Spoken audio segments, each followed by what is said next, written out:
Okay, everyone, compound interest, okay?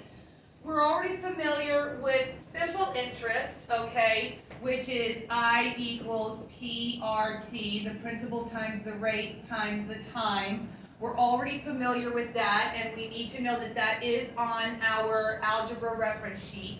But we also have now compound interest, okay? And the key to success here, guys, is knowing what each of these variables represents. So we're going to discuss that right now.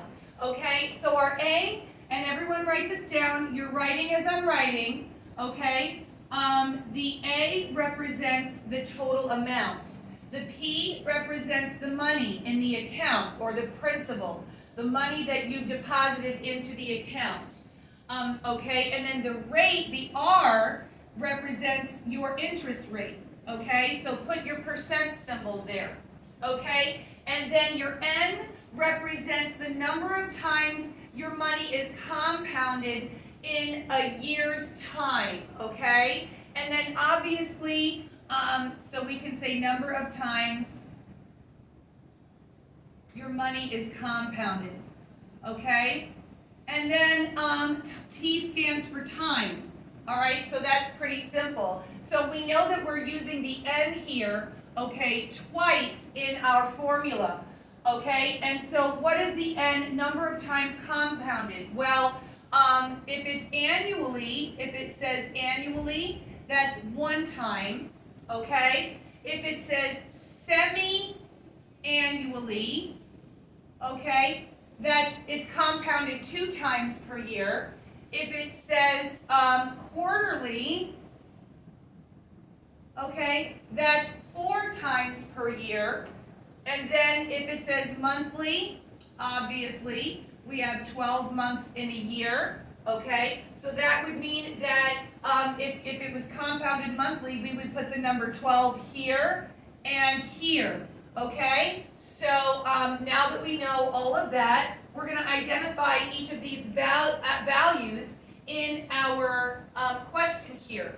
Hopefully you can see it. All right, so 5,000 invested is your P, is your principal. 3 years is your T, your time. 5% interest rate, well, you know we can't use it like that, right? We have to take that decimal and move it 2 spaces to the left. We have to use that percent as a decimal, okay? And then it says compounded annually, so you know that's 1 time. So let's fill in our compound interest formula with this information, okay? So we bring down the A equals, so 5,000 is our P, okay? And then 1 plus, we just said our R, okay, our interest rate, and then this is our N, okay? So our interest rate is 0.05, 0.05 divided by, what is our N? 1. Makes it easy, right? And then we have 1 times how many years? 3 years. Okay? So now we just do the math, and everyone needs a calculator to do this, and we're going to learn a new key on the calculator. So 1 times 3 is 3, so our exponent is 3. And now we're just going to follow order of operations, guys. We're going to do what's inside the parentheses first, then take it to the exponent, then take that result and multiply it to the 5,000, the principal, okay? Because this is 5,000 times whatever the result of that is, okay?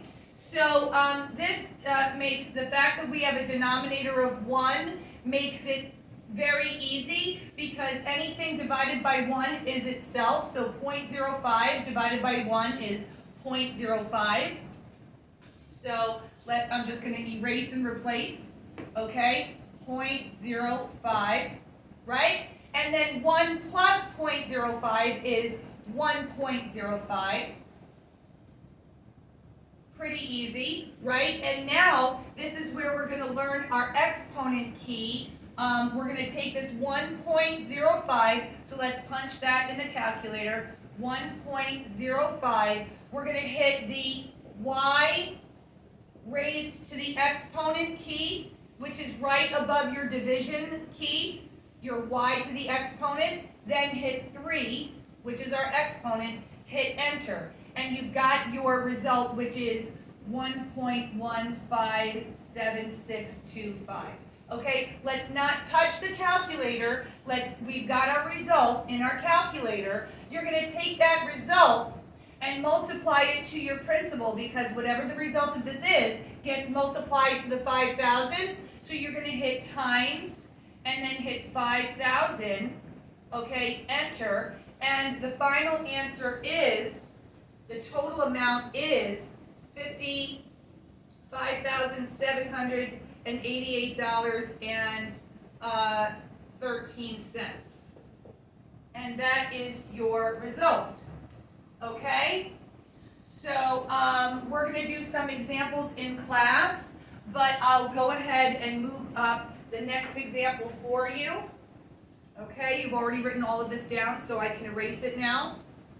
Okay, we've got our formula. So I'm just going to put another example here for you, okay, for us to take a look at. Unfreeze. And here we go. Oops, hold on a second. It's not connecting. Okay.